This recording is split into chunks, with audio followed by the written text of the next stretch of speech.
Does a narcissist suffer after a breakup? In this video, we will talk about what a narcissist experiences after a breakup. So let's get started. What does an ordinary person experience after a breakup? It is pain, various emotions, and a difficult period. But for narcissists, everything can happen in a completely unique way. For them, it can be relief, even joy. He may experience a wide range of positive, favorable emotions, that is, unexpected emotions. What an ordinary person experiences is unknown to a narcissist. So, here are 8 reasons why a narcissist does not regret a breakup. And the first reason is that his ego is a priority.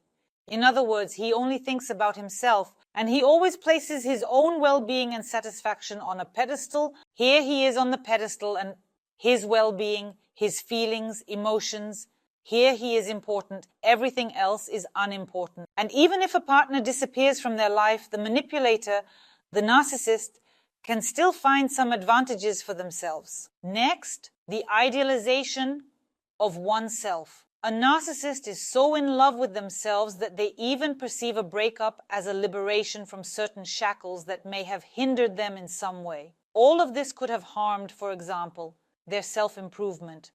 In other words, he immediately highlights the breakup as something pleasant, positive, and as a pursuit of something new. This is how a narcissist defines a breakup for himself. Moving on, there is a lack of empathy. All of this happens because a narcissist cannot deeply feel other people's emotions, which is why they are focused only on their own emotions. Emotional absence actually allows a narcissist to easily cope with a breakup, to easily endure the fact that a person with whom they may have had a long-term relationship has simply disappeared from their life. Due to a lack of empathy, a narcissist experiences everything very easily, much more so than other people, and does not feel any guilt because they think about themselves. Next, a constant need for novelty. In other words, the narcissist goes through a breakup and thinks, well, wonderful. That means something new is ahead of me. Something interesting is coming, which means new partners. Everything will be more wonderful, more interesting, happier, and so on. Past relationships, for example, slowed down his growth. He now believes that his previous relationships held him back and hindered him. Therefore, he experiences some relief from the breakup, seeing it as a way to reach a new level, an opportunity to move forward and receive new attention.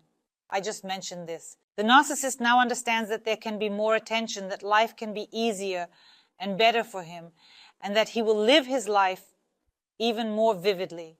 While a person experiences the emotions of a breakup, going through a certain stage of suffering, denial, and entering a state of depression, at that moment, a narcissist easily dismisses the relationship and believes that everything that was holding them back prevented them from moving forward. They think that now they will live even better and move even further. In other words, the emotional sphere of a narcissist is extremely impoverished. Moving on, not ready to take responsibility for the relationship. Since a narcissist never takes responsibility for the relationship, they always blame their partner, justifying to themselves that the relationship ended only because the partner did not invest enough in it, did not do something for the relationship, or failed to do something for the relationship. That is, the blame is naturally on the other person. The narcissist feels no guilt for themselves. Moving on. Fear of losing control. A narcissist actually exerts a great deal of control over themselves. They are accustomed to controlling all areas of their life. But when they start to control him, that is difficult for him. He cannot cope with it. And a breakup is like an act of liberation from someone who tried to control them. Again, a narcissist may experience some wonderful emotions at that moment and increased competitiveness. At the moment a narcissist frees themselves from another partner, they realize that it serves as an incentive to become even better, more beautiful, more successful, wealthier, smarter, and so on. The priority for a narcissist is to become even more competitive, to find someone even better, and so forth. In other words, it's always more, better, higher, but never any emotional suffering or distress. In other words, even a breakup with a partner with whom there may have been a long-term relationship is perceived as a relief, a liberation, and a step towards something new, as a movement forward towards a bright, happy, new future. That's all for this video. This was me, Alice Mordomska. I hope for your likes and subscriptions. Please write in the comments what you would like to discuss in my new videos. Don't forget to hit the bell icon, and goodbye everyone.